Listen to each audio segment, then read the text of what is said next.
माननीय अध्यक्ष महोदय, Honorable Mr. President श्रीमान and Sam Qureshi ji, under secretary general श्रीमान गेट्टू जी, विशिष्ट प्रतिनिधिगण और मित्रों, सर्वप्रथम मैं संयुक्त राष्ट्र महासभा के 69वें सत्र के अध्यक्ष चुने जाने पर आपको हार्दिक शुभकामनाएं देता हूं। भारत के प्रधानमंत्री के रूप में मैं पहली बार आप सबको संबोधित करने का मेरे लिए अत्यंत सम्मान की बात है।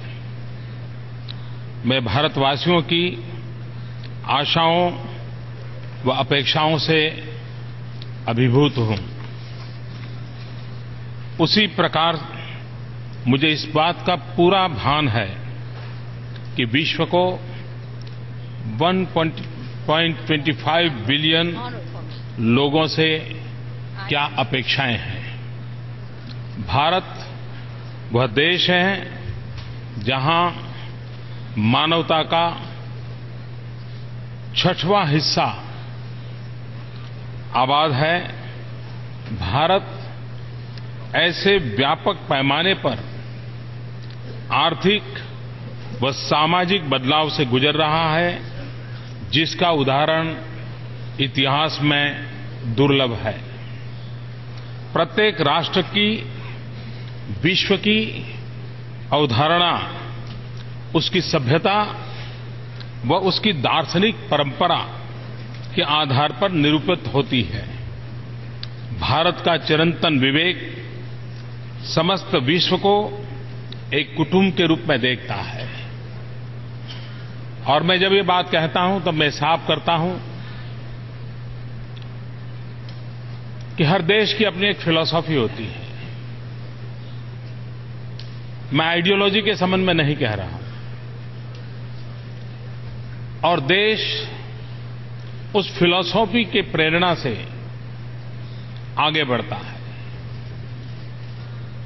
भारत एक देश है जिसकी वेद काल से परंपरा वसुधैव कुटुंबकम की रही है। भारत एक देश है जहां प्रकृति के साथ संवाद, प्रकृति से कभी संघर्ष नहीं, ये भारत के जीवन का हिस्सा है। और उसका कारण उस फिलॉसफी के तहत, भारत उस जीवन दर्शन के तहत आगे बढ़ता रहा है। प्रत्येक राष्ट्र की विश्व की अवधारणा उसकी सभ्यता व उसकी दार्शनिक परंपरा के आधार पर निरूपित होती है। भारत का चिरंतन विवेक समस्त विश्व को, जैसा मैंने कहा, वसुधैव कुटुंबकम, एक कुटुंब के रूप में देखता है। भारत एक ऐसा राष्ट्र है जो केवल अपने लिए नहीं बल्कि विश्व पर्यंत न्याय, जस्टिस, गरिमा, डिग्निटी, अवसर, अपॉर्चुनिटी एवं समृद्धि, प्रॉस्पेरिटी के हक में आवाज उठाता रहा है। अपनी विचारधारा के कारण हमारा मल्टीलेटरलिज्म में दृढ़ विश्वास है। आज यहां खड़े होकर के मैं इस महासभा पर टिकी हुई आशाओं व अपेक्षाओं के प्रति पूर्णतया सजग हूं। जिस पवित्र विश्वास ने हमें एकजुट किया है, मैं उससे अत्यंत प्रभावित हूं। बड़े महान सिद्धांतों और दृष्टिकोण के आधार पर हमने इस संस्था की स्थापना की थी। इस विश्वास के आधार पर कि अगर हमारे भविष्य जुड़े हुए हैं तो शांति और सुरक्षा, मानव अधिकार और वैश्विक आर्थिक विकास के लिए हमें साथ मिलकर काम करना होगा। तब हम 51 देश थे। आज 193 स्वतंत्र देश के झंडे इस बिल्डिंग पर लहरा रहे हैं। हर नया देश इसी विश्वास और उम्मीद के आधार पर यहां प्रवेश करता है। हम पिछले 60 दशकों में बहुत कुछ हासिल कर सके हैं। कई लड़ाइयों को समाप्त किया है, शांति कायम रखी है, कई जगह आर्थिक विकास में मदद की है, गरीब बच्चों के भविष्य को बनाने में मदद दी है, भूखमरी हटाने में योगदान दिया है और इस धरती को बचाने के लिए भी हम सब साथ मिलकर के जुटे हुए हैं। 69 यूएन पीस कीपिंग मिशन में विश्व में ब्लू हेलमेट को शांति के रंग की एक पहचान दी है। आज समस्त विश्व में लोकतंत्र की एक लहर है। अफगानिस्तान में शांतिपूर्ण राजनीतिक परिवर्तन यह भी दिखलाता है कि अफगान जनता की शांति की कामना हिंसा पर विजय अवश्य पाएगी। नेपाल युद्ध से शांति और लोकतंत्र की ओर आगे बढ़ा है। भूटान के नए लोकतंत्र में एक नई ताकत नजर आ रही है। पश्चिम एशिया एवं उत्तर अफ्रीका में लोकतंत्र के पक्ष में आवाज उठाए जाने के प्रयास हो रहे हैं। ट्यूनीशिया की सफलता दिखा रही है कि लोकतंत्र की ये यात्रा संभव है। अफ्रीका में स्थिरता, शांति व प्रगति हेतु एक नई ऊर्जा व जागृति दिखाई दे रही है। हमने एशिया और उसके पूरे अभूतपूर्व समृद्धि का अभ्युदय देखा है, जिसके आधार में शांति एवं स्थिरता की शक्ति समाहित है। अपार संभावनाओं से समृद्ध महादेश लैटिन अमेरिका स्थिरता एवं समृद्धि में साझा प्रयास में एकजुट हो रहा है। यह महादेश विश्व समुदाय के लिए एक महत्वपूर्ण आधार स्तंभ सिद्ध हो सकता है। भारत अपनी प्रगति के लिए एक शांतिपूर्ण और स्थिर अंतर्राष्ट्रीय वातावरण की अपेक्षा करता है। हमारा भविष्य हमारे पड़ोस से जुड़ा हुआ है।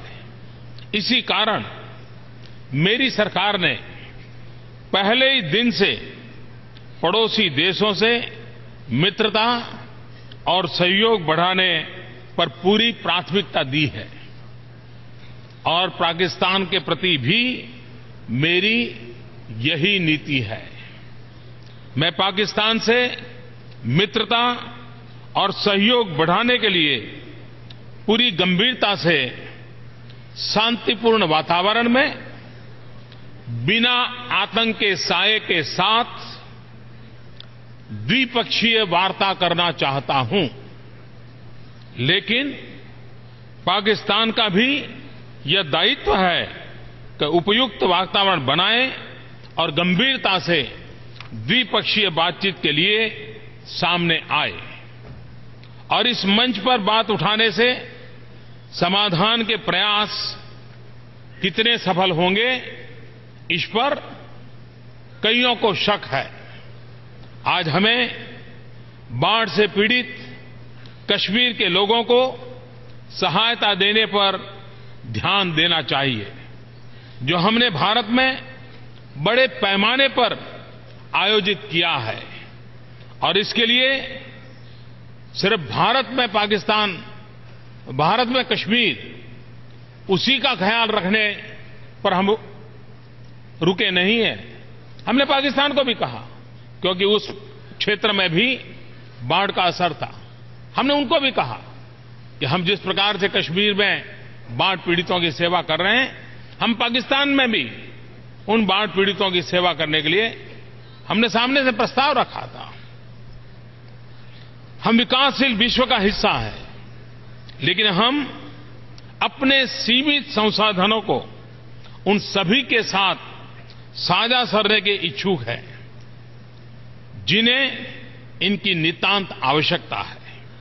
दूसरी ओर आज विश्व बड़े स्तर के तनाव व उथल-पुथल की स्थितियों से गुजर रहा है।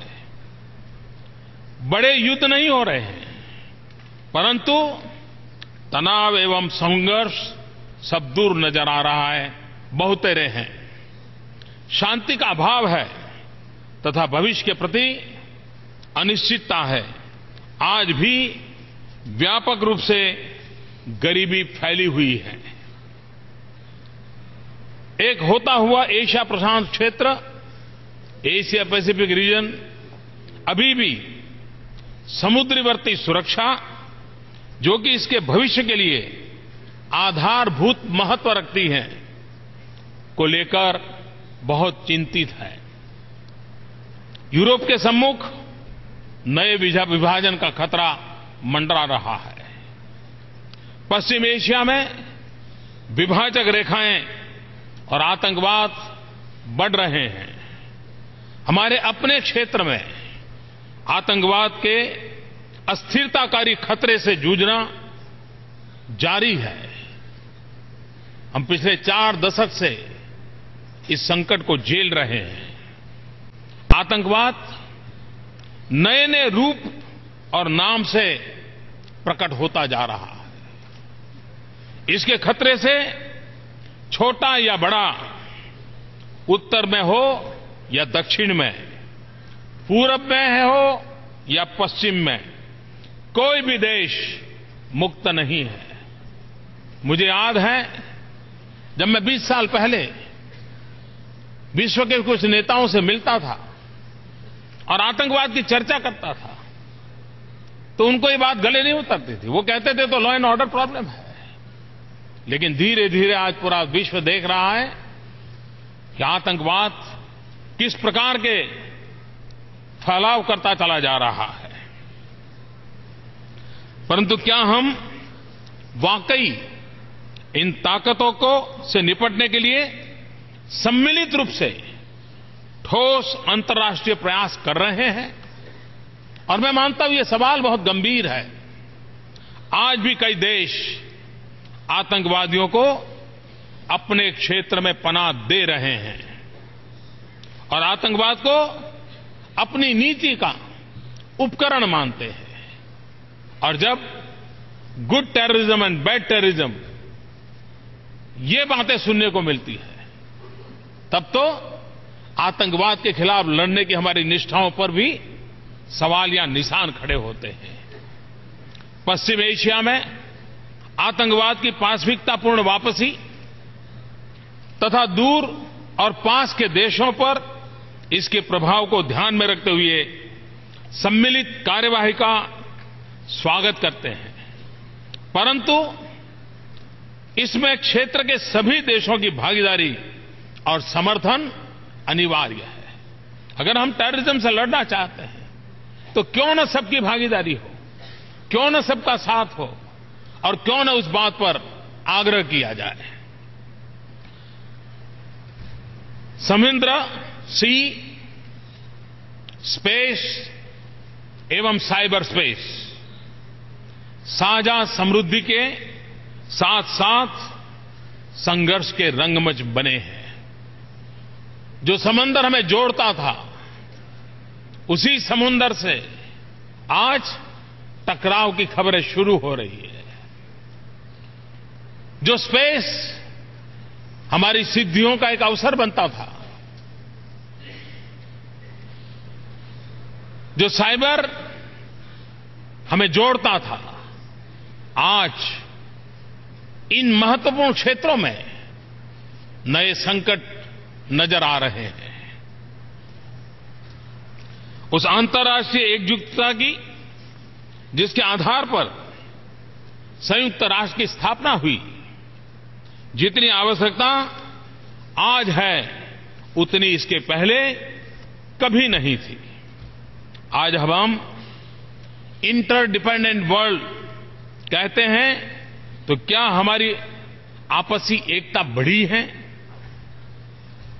हमने सोचने की जरूरत है, क्या कारण है कि यूएन जैसा इतना अच्छा प्लेटफॉर्म हमारे पास होने के बाद भी अनेक जी समूह बनाते गए हम।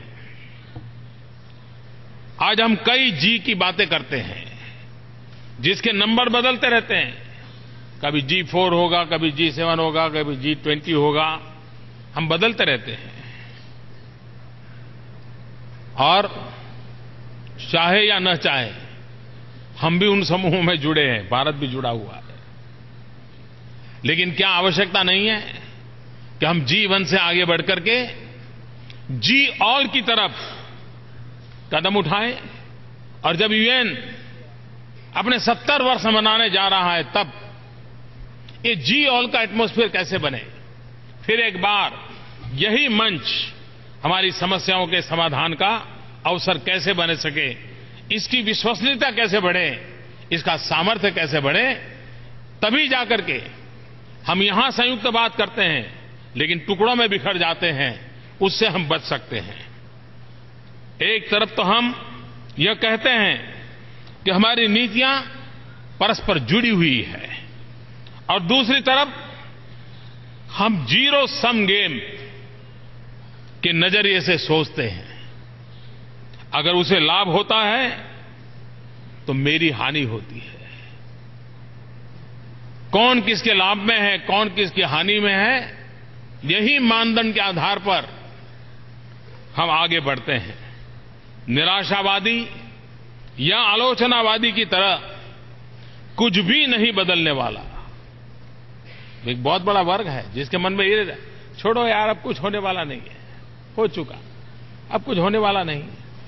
ये जो निराशावादी और आलोचनावादी माहौल है, ये कहना आसान है, परंतु अगर हम ऐसा करते हैं तो हम अपनी जिम्मेदारियों से भागने का जोखिम उठा रहे हैं।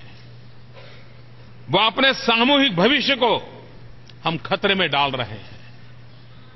आइए हम अपने समय की मांग के अनुरूप अपने आप को ढालें। हम वास्तविक शांति के लिए कार्य करें। कोई भी एक देश या कुछ देशों का एक समूह विश्व की धारा को तय नहीं कर सकता। वास्तविक अंतर्राष्ट्रीय भागीदारी का होना ये समय की मांग है, ये अनिवार्य है। हमें देशों के बीच सार्थक संवाद एवं सहयोग सुनिश्चित करना है। हमारे प्रयासों का प्रारंभ यहीं संयुक्त राष्ट्र में होना चाहिए। संयुक्त राष्ट्र सुरक्षा परिषद में सुधार लाना, इसे अधिक जनतांत्रिक और भागीदारी परक बनाना हमारे लिए अनिवार्य है। 20वीं सदी की अनिवार्यताओं को प्रतिबिंबित करने वाली संस्थाएं 21वीं सदी में प्रभावी सिद्ध नहीं होंगी। इनके सम्मुख अप्रासंगिक होने का खतरा प्रस्तुत होगा। और मैं आग्रह से कहना चाहता हूं कि पिछली शताब्दी के आवश्यकताओं के अनुसार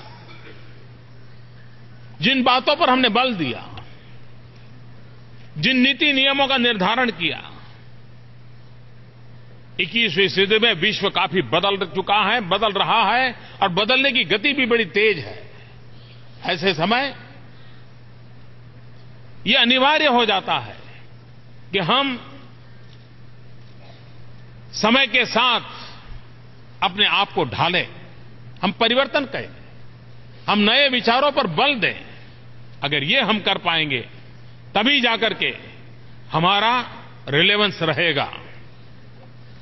हमें अपने सभी मतभेदों को दरकिनार कर आतंकवाद से लड़ने के लिए सम्मिलित अंतर्राष्ट्रीय प्रयास करना चाहिए। मैं आपसे यह अनुरोध करता हूं कि इस प्रयास के प्रतीक के रूप में आप comprehensive convention on international terrorism को पारित करें। ये बहुत लंबे अरसे से पेंडिंग मांग है। इस पर बल देने की आवश्यकता है। टेररिज्म के खिलाफ लड़ने की हमारी ताकत का वो एक परिचय होगा। और इसलिए हमारा देश जो टेररिज्म से इतने संकटों से गुजरा है, उसको हर हमेश लगता है कि जब तक यूएन इसमें इनिशिएटिव नहीं लेता है और जब तक हम comprehensive convention on international terrorism को पारित नहीं करते, हम वो विश्वास नहीं दिला सकते हैं। और इसलिए फिर एक बार भारत की तरफ से इस सम्मानीय सभागृह के सम्मुख बहुत आग्रहपूर्वक मैं अपनी बात बताना चाहता हूं। हमें आउटर स्पेस और साइबर स्पेस में शांति, स्थिरता एवं व्यवस्था सुनिश्चित करनी होगी। हमें मिलजुल करके काम करते हुए यह सुनिश्चित करना है कि सभी देश अंतर्राष्ट्रीय नियमों, मानदंडों का पालन करें। हमें यूएन पीसकीपिंग के पुनीत कार्य को पूरी शक्ति प्रदान करनी चाहिए। जो देश अपनी सैन्य टुकड़ियों का योगदान करते हैं, उन्हें निर्णय प्रक्रिया में शामिल करना चाहिए। निर्णय प्रक्रिया में शामिल करने से उनका हौसला बुलंद होगा। वो बहुत बड़ी मात्रा में त्याग करने को तैयार है, बलिदान देने को तैयार है, अपनी शक्ति और समय खर्च करने को तैयार है। लेकिन अगर हम उन्हें ही निर्णय प्रक्रिया से बाहर रखेंगे तो कब तक हम यूएन पीसकीपिंग फोर्स को प्राणवान बना सकते हैं, ताकतवर बना सकते हैं? इस पर भी गंभीरता से सोचने की आवश्यकता है। आइए हम सार्वभौमिक वैश्विक निःशस्त्रीकरण एवं अप्रसार हेतु अपने प्रयासों में दुगुनी शक्ति लगाएं। अपेक्षाकृत अधिक स्थिर तथा समावेशी विकास हेतु निरंतर प्रयासरत रहें। वैश्वीकरण ने विकास के नए ध्रुवों, नए उद्योगों और रोजगार के नए स्रोतों को जन्म दिया है। लेकिन साथ ही अरबों लोग गरीबी और अभाव के कगार पर जी रहे हैं। कई देश ऐसे हैं जो विश्वव्यापी आर्थिक तूफान के प्रभाव से बड़ी मुश्किल से बच पा रहे हैं। लेकिन इन सब में बदलाव लाना जितना मुमकिन आज लग रहा है, उतना पहले कभी नहीं लगता था। टेक्नोलॉजी ने बहुत कुछ संभव कर दिखाया है। इसे मुहैया करने में होने वाले खर्च में भी काफी कमी आई है। यदि आप सारी दुनिया में फेसबुक और ट्विटर के प्रसार की गति के बारे में, सेलफोन्स के प्रसार की गति के बारे में सोचते हैं, तब आपको भी विश्वास करना चाहिए कि विकास और सशक्तिकरण का प्रसार भी इसी तेज गति से संभव है। जाहिर है, प्रत्येक देश को अपने राष्ट्रीय उपाय करने होंगे। प्रगति व विकास को बल देने हेतु प्रत्येक सरकार को अपनी जिम्मेवारियां निभानी होगी। साथ ही हमारे लिए एक सार्थक अंतर्राष्ट्रीय भागीदारी की आवश्यकता है। एक स्तर पर इसका अर्थ हुआ नीतियों का बेहतर समन्वय, ताकि हमारे प्रयत्न परस्पर सहयोग को बढ़ावा दे तथा दूसरे को क्षति न पहुंचाए। ये उसकी पहली शर्त है कि दूसरे को क्षति न पहुंचाए। इसका यह भी अर्थ है कि जब हम अंतर्राष्ट्रीय व्यापारिक संबंधों की रचना करते हैं, तो हमें एक दूसरे की चिंताओं व हितों का भी ध्यान रखना चाहिए। जब हम विश्व के अभाव के स्तर के विषय में सोचते हैं, आज बेसिक सैनिटेशन 2.5 बिलियन लोगों की पहुंच के बाहर है। आज 1.3 बिलियन लोगों को बिजली उपलब्ध नहीं है और आज 1.1 बिलियन लोगों को पीने का शुद्ध पानी उपलब्ध नहीं है। तब स्पष्ट होता है कि अधिक व्यापक व संगठित रूप से अंतर्राष्ट्रीय कार्यवाही करने की प्रबल आवश्यकता है। हम केवल आर्थिक वृद्धि के लिए इंतजार नहीं कर सकते। भारत में मेरे विकास के एजेंडा के सबसे महत्वपूर्ण पहलू इन्हीं मुद्दों पर केंद्रित है और मैं मानता हूं कि हमें पोस्ट 2015 डेवलपमेंट एजेंडा में इन्हीं बातों को केंद्र पर रखना चाहिए और उन पर ध्यान देना चाहिए। रहने लायक तथा संवहनीय टिकाऊ सस्टेनेबल विश्व की कामना के साथ हम काम करें।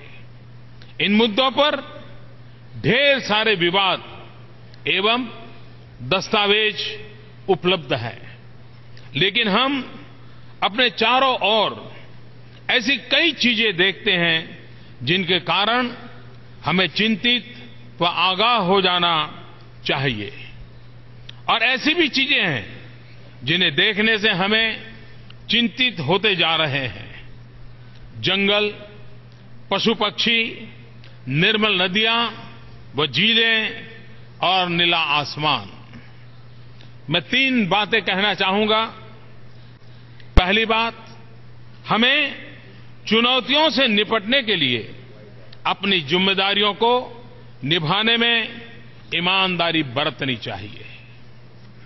विश्व समुदाय ने सामूहिक कार्यवाही के सुंदर संतुलन को स्वीकारा है, जिसका स्वरूप कॉमन बट डिफरेंशिएटेड रिस्पांसिबिलिटीज, इसे सतत कार्यवाही का आधार बनाना होगा। इसका यह भी अर्थ है कि विकसित देशों को फंडिंग व टेक्नोलॉजी ट्रांसफर की अपनी प्रतिबद्धता को अवश्य पूरा करना चाहिए। दूसरी बात, राष्ट्रीय कार्यवाही अनिवार्य है। टेक्नोलॉजी में बहुत कुछ संभव कर दिया है, जैसे नवीनीकरणीय ऊर्जा प्रौद्योगिकी, रिन्यूएबल एनर्जी टेक्नोलॉजी। आवश्यकता है तो सृजनशीलता व प्रतिबद्धता की। भारत अपनी टेक्नोलॉजी व क्षमता को साझा करने के लिए तैयार है, जैसा कि हमने हाल ही में सार्क देशों के लिए एक निःशुल्क उपग्रह की घोषणा की है। तीसरी बात, हमें अपनी जीवन शैली को बदलने की आवश्यकता है।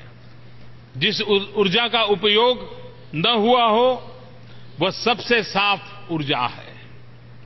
इससे आर्थिक नुकसान नहीं होगा, अर्थव्यवस्था को एक नई दिशा मिलेगी। हमारे भारतवर्ष में प्रकृति के प्रति आदर भाव आध्यात्म का अभिन्न अंग है।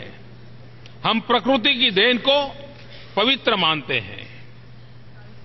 और मैं आज एक और विषय पर भी ध्यान आकर्षित करना चाहता हूं। जब हम क्लाइमेट चेंज की बात करते हैं, हम होलिस्टिक हेल्थ केयर की बात करते हैं, हम प्रकृति के साथ जुड़ने की बात करते हैं, हम जब बैक टू बेसिक की बात करते हैं, तब मैं उस विषय पर आज विशेष रूप से आपसे एक बात कहना चाहता हूं। योग हमारी पुरातन पारंपरिक अमूल्य देन है। योग मन व शरीर, विचार व कर्म, संयम व उपलब्धि की एकात्मता का तथा मानव व प्रकृति के बीच सामंजस्य का मूर्त रूप है। यह स्वास्थ्य व कल्याण का समग्र दृष्टिकोण है। योग केवल व्यायाम भर न होकर अपने आप से तथा विश्व व प्रकृति के साथ तादात्म्य को प्राप्त करने का माध्यम है। यह हमारी जीवन शैली में परिवर्तन लाकर तथा हम में जागरूकता उत्पन्न करके जलवायु परिवर्तन से लड़ने में सहायक हो सकता है। आइए हम एक अंतर्राष्ट्रीय योग दिवस को आरंभ करने की दिशा में कार्य करें। अंततः हम सब एक ऐतिहासिक क्षण से गुजर रहे हैं। प्रत्येक युग अपनी विशेषताओं को से परिभाषित होता है। प्रत्येक पीढ़ी इस बात से याद की जाती है कि उसने अपनी चुनौतियों का किस प्रकार सामना किया। अब हमारे सम्मुख चुनौतियों के सामने खड़े होने की जिम्मेदारी है। अगले वर्ष हम 70 वर्ष के हो जाएंगे। हमें अपने आप से पूछना होगा कि क्या हम तब तक प्रतीक्षा करें जब हम 80 या 100 के हो जाएं। मैं मानता हूं कि यूएन के लिए अगला साल एक अपॉर्चुनिटी है। जब हम 70 साल की यात्रा के बाद लेखा जोखा लें, कहां से निकले थे, क्यों निकले थे, क्या मकसद था, क्या रास्ता था, कहां पहुंचे, कहां पहुंचना है, 21वीं सदी के कौन से पड़कार हैं, कौन सी चैलेंजेस हैं, उन सबको ध्यान में रखते हुए पूरा एक साल व्यापक विचार मंथन हो।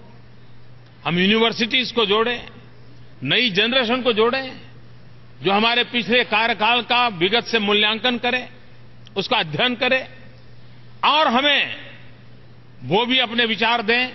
हम नई पीढ़ी को हमारी नई यात्रा के लिए कैसे जोड़ सकते हैं। और इसलिए मैं कहता हूं कि 70 साल ये अपने आप में एक बहुत बड़ा अवसर है। इस अवसर का हम उपयोग करें और उस उपयोग कर करके एक नई चेतना के साथ, नई प्राण शक्ति के साथ, नए उमंग और उत्साह के साथ, आपस में नए विश्वास के साथ हम यूएन की यात्रा को एक नया रूप रंग दें। इसलिए मैं समझता हूं कि 70 वर्ष एक हमारे लिए बहुत बड़ा अवसर है। आइए हम संयुक्त राष्ट्र सुरक्षा परिषद में सुधार लाने के अपने वादे को निभाएं। ये बात लंबे अरसे से चल रही है, लेकिन उन वादों को निभाने की सामर्थ्य हम खो चुके हैं। और इसमें आज फिर से आग्रह करता हूं कि हम उस विषय में गंभीरता से सोचें। आइए हम अपने पोस्ट 2015 डेवलपमेंट एजेंडा के लिए अपनी प्रतिबद्धता को पूरा करें। आइए सन 2015 को हम विश्व के प्रगति प्रवाह को एक नया मोड़ देने के वाले वर्ष के रूप में अविस्मरणीय बनाएं। वर्ष 2015 एक में दर्ज हो और ये हम सबकी सामूहिक जिम्मेवारी है। मुझे विश्वास है कि सामूहिक जिम्मेवारी को हम पूरी तरह निभाएंगे। आप सबका बहुत बहुत आभार, धन्यवाद, नमस्ते।